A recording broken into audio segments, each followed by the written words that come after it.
Low tonight at 51 degrees. Tomorrow we are going to see some rain. I'll have those full weather updates for you later on in the 6 o'clock report.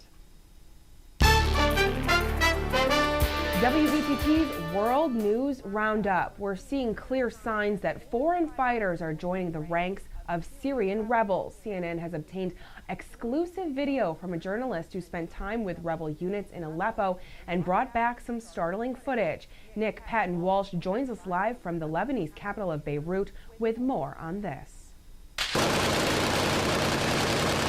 Here in Aleppo, the fight is mostly Syrian to Syrian, street to street. But on the radio is Faras, a foreign fighter. He is Libyan. He says he braves the regime's tank shells because his fight for Libya compelled him to also fight here. We live this moment, we feel this moment. So, as it was in Libya, you cannot say this is not freedom fighters. They protested to get free the government around the world. I don't know why they only watch. They don't give support. They don't give also no fly zone. Libya got NATO's help. Syria, for now, gets his. He looks like that, He likes to speak, not speak, he likes to bark, for 2 hours, never stop lying. The Syrian regime blames foreign radicals for the uprising, trying to conjure up fears of a takeover by Islamist extremists. While Faras embraces religion, he dismisses extremism and Al-Qaeda altogether. I'm only a student. I left my money, my student, my family. We're not Qaeda. We're not coming to block this country. We came here to help. There could be thousands of foreign fighters in Syria, some radical, some not. While rebels may want battle-hardened fighters here now, they may regret that when the extremists decide to stay, says one expert. I think they don't have any benefit in having them. But I think at this point, because of their weaker weaponry and training and ability, they may need them to fight. If you assume the fighting is going to be finished, I think they are there to stay. And what we might witness is something like Yemen, where the foreign fighters will be able to control certain areas or cities. Faras does say he wants an Islamic government for Syria, but he wants to go back home.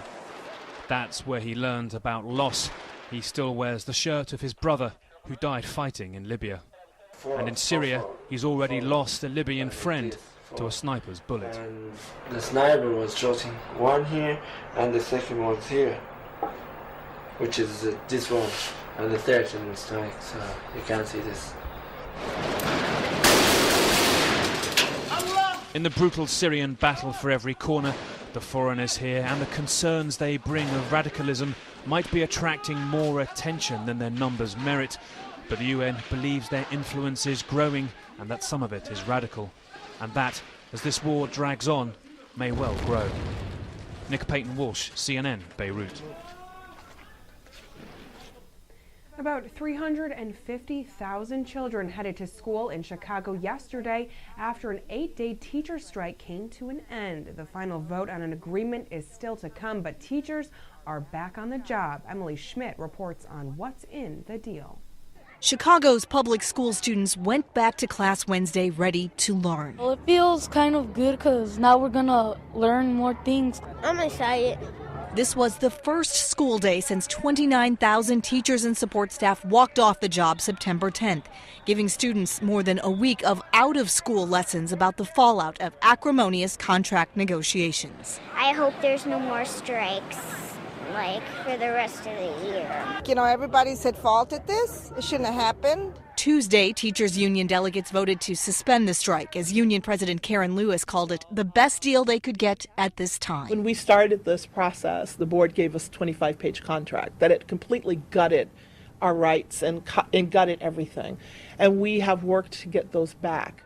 The proposed deal calls for average raises of 17.6% over 4 years, less than the 30% teachers wanted. Seniority pay increases stayed in, though the district and Mayor Rahm Emanuel got the longer school day and school year they wanted. Some of the kids I've met here and at both schools, starting in kindergarten, by the time they finish high school, will get 2.5 years more of schooling than they would have had over the old system.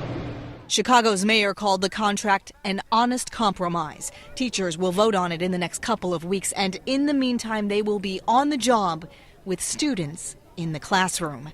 I'm Emily Schmidt reporting.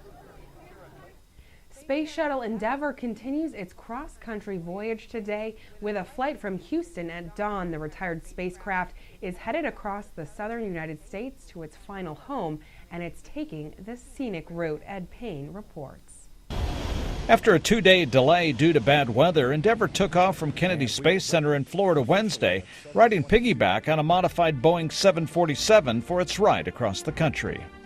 Endeavour is being shown off to the public along the way on a tour that includes a series of flyovers at 1,500 feet. It finished out the first leg in Houston.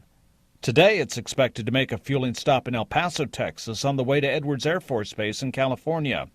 Along the way, it will make a special flyover of Tucson, Arizona, a tribute to former Congresswoman Gabby Giffords, wounded in a horrific shooting almost 2 years ago.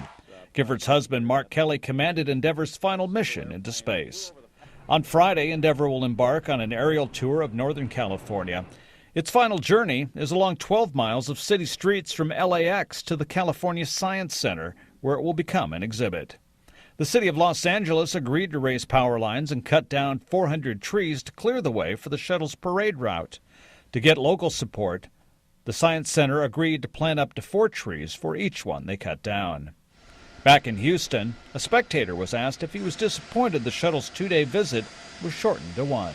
Well, you know, we'll take what we can, and Los Angeles is crying about the trees, but I'll tell you what, they can keep the trees and we'll keep the shuttle. How's that? I'm Ed Payne reporting. Sports and weather are next. Don't miss it here on News Channel 25 WVTT.